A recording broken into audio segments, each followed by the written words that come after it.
Actually, all the Psalms, in a way, do that in one form or another. Some more directly, some prophetically, some in a more way that's more of like an allusion to that. And I would say that Psalm 1 could definitely be counted as a prophetic psalm. It could be counted as a psalm about Jesus, a messianic psalm.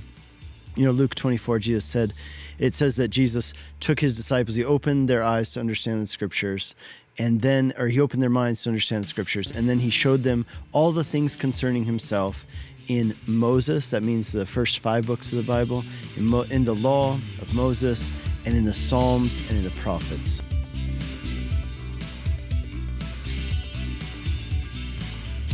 Hey, welcome to Whitefields Community Church Sermon Extra. Great to have you with us again this week. And I'm here with Pastor Cady. He's the pastor of Whitefields Community Church here in Longmont, Colorado. And we had a guest this weekend, and we looked at Psalm 1. And it was Pastor Gino DeRacy, and he's right now retired, but he was the pastor of Calvary Chapel, South Denver, and planted that church way back in the 90s. And so he's been a part of the Calvary Chapel Network here in the Colorado area for a long time. And so it's just a great honor to have him bringing the word on Sunday morning. And so if you missed that, whitefieldschurch.com, you can go over there and you can download it, or any of your favorite streaming platforms or podcast platforms, YouTube and Facebook and all those, and you can download it there. And in Psalm chapter 1, Sinners and Saints was the name of the title. And so we were just going to take a look at, just kind of dive a little bit more into the psalm and what it has to say to us. Just a great, rich psalm for us to look at. Mm-hmm. Yeah, it's a great psalm. It contrasts the way of the sinner with the way of the saint. But, one of the things, I was talking to a friend recently, and he was saying, he's talking about how certain psalms are messianic psalms. And we were kind of joking that, well, if what Jesus said is true in Luke 24, then all of the psalms are messianic psalms. And therefore, it's not just a couple psalms that point us to Jesus and who he would be and what he would do, but actually all the psalms, in a way, do that in one form or another. Some more directly, some prophetically, some in a more way that's more of like an allusion to that. And I would say that Psalm 1 could definitely be counted as a prophetic psalm. It could be counted as a psalm about Jesus, a messianic psalm. Luke 24, it says that Jesus took his disciples, he opened their eyes to understand the scriptures, he opened their minds to understand the scriptures, and then he showed them all the things concerning himself in Moses, that means the first 5 books of the Bible, in the law of Moses, and in the Psalms, and in the prophets. So how do the Psalms point us to Jesus? Well, they aren't just the songs that Jesus sang, that's true, but in a great way, these are songs that Israel sang, and as they did, remember, it's preparing their hearts for something.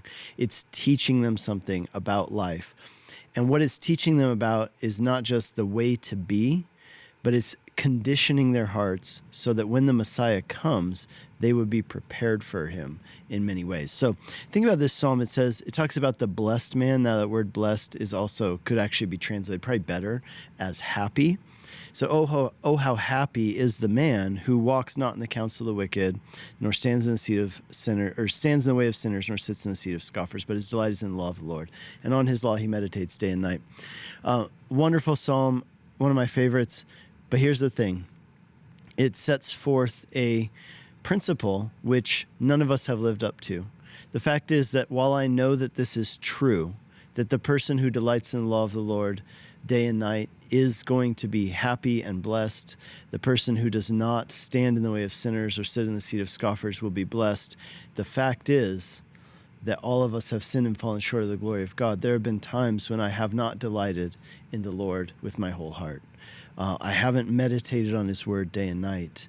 I haven't done the things that even I would say, yeah, that's the right thing to do.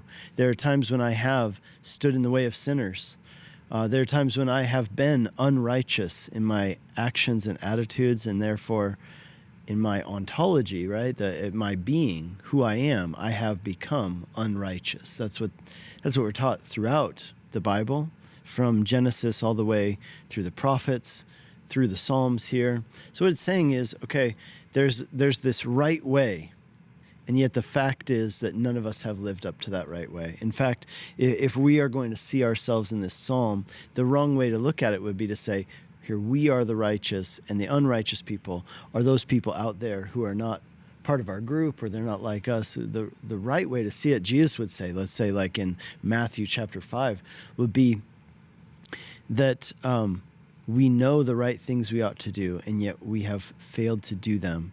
And so what the Old Testament does, right, and many times, is it leaves us with a tension.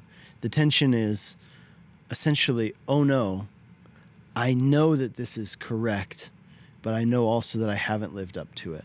So what hope is there for someone like me? And the answer, and the great news of the gospel, is that of those who are sinners, sinners can become saints. Like the unrighteous can become righteous because Jesus, the only truly righteous person, became sin for us. 2 Corinthians chapter 5 tells us.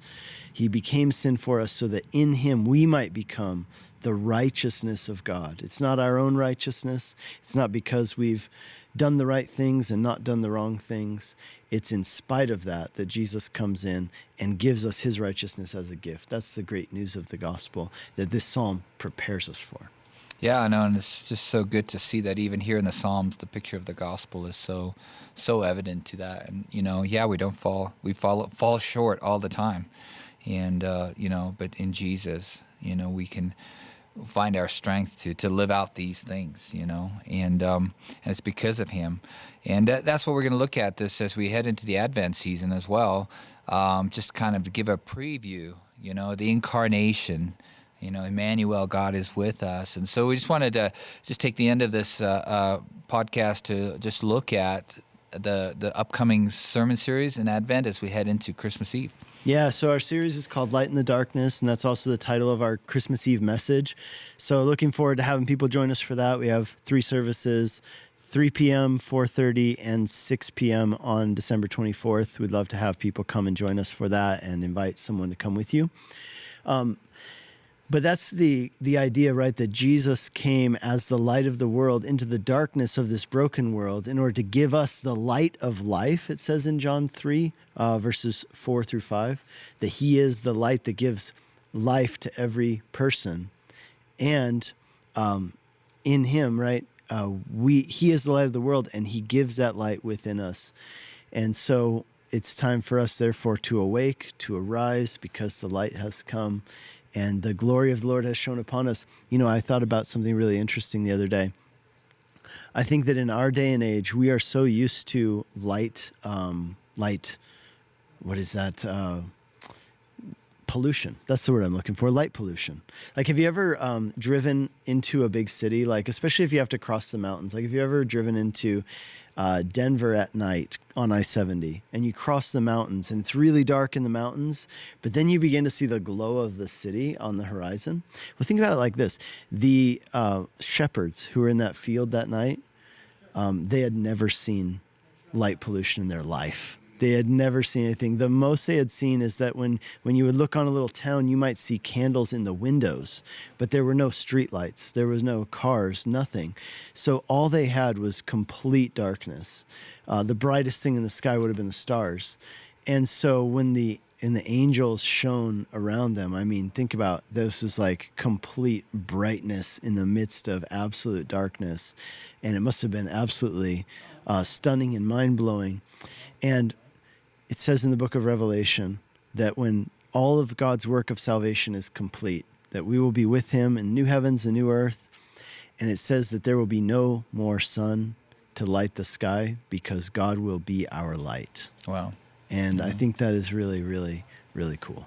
So. Well, that's it's like exciting to think about coming up, and it's just a great time. This is a great time to invite your neighbors, invite your friends, invite your co-workers. They're most likely to go to church on Christmas Eve more than any other day in the year, and so it's just an opportunity. They're just waiting, they're just waiting for you to invite them. So, if you are in our area, we'd love to have you join us on December 24th for our Christmas Eve services. Yeah, invite a friend, invite your family members, invite that atheist, you might know down the street. Bring them in, let them hear the gospel. And it would be great to have you be a part of our fellowship that evening. If not, go find a church, invite somebody to take with you. And we look forward to what God's going to do through this Advent series, through Christmas Eve, as we just celebrate Emmanuel, God is with us. And so if you missed the sermon on Sunday, whitefieldschurch.com, get over there, download it. We look forward to seeing you next week. God bless.